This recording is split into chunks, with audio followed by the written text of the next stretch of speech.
各位 Kenny 啊，今日想同大家咧又係講下呢個債息嘅問題啦。因為近排嚟講咧嗰個債息上邊啦，無論呢個係美國同埋日本方面咧，都有幾大嘅一個係即係不尋常㗎。想知道點樣影響金融市場嘅話，最緊要睇條片睇到最尾啦。我睇之前最緊 like 同埋 subscribe 我哋 channel 啦，同埋撳埋隔離嘅 long 就知道第一手嘅財經資訊同埋股票 tips 啦。近排市場嘅資金嗰個焦點方面咧，就由之前嘅貨幣政策方面咧，就轉向睇翻咧就美國呢個係財政赤字啦，同埋呢個債市上面嘅波動㗎。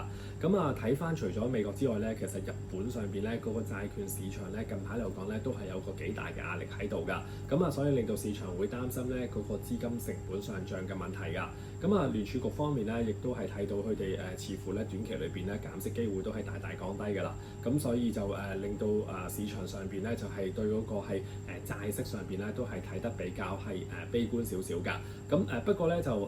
股市方面咧就當然都會受影響，但係就唔算啦，暫時唔算話太大壓力，都係一個整固為主㗎。反而資金方面咧就多咗去一啲避險資產啦，包括黃金啦，同埋呢個係虛擬資產啦。尤其是 Bitcoin 方面咧就更加去到呢個係12萬美金嘅水平添。頭先講到咧，除咗美國之外咧，日本方面咧亦都係面對債息上升嘅問題㗎。睇到嗰個係日本30年嘅國債方面咧，近排個債息方面咧都係持續飆升㗎。就去到1999年上邊咧，呢個係高水平㗎。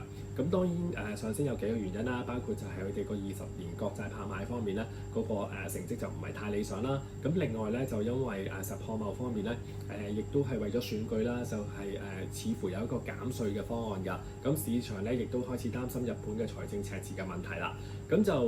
日本咧過去因為個零利率嘅政策啦，同埋加上咧就係長期處嘅通縮，所以就好多嘅資金方面咧都會係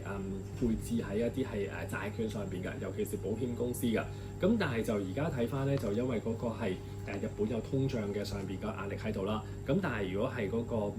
債券方面咧，嗰個收益率仍然都係比較低嘅時間嘅話咧，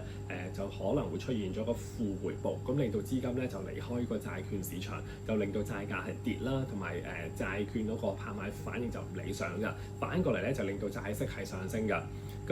其實日本咧就係大家都知道啦，其實係全世界最大嘅儲蓄國啦。佢哋長期嘅超低利率嘅政策之前咧，就其實令到好多資金咧都轉投呢個係海外市場㗎。其實你睇到日本咧喺海外方面咧係有超過1000萬億嘅日元資產㗎。所以對於係海外嘅資產市場咧都係舉足輕重嘅。而日本方面咧，單係持有美國國債咧已經超過1萬億嘅美金㗎啦。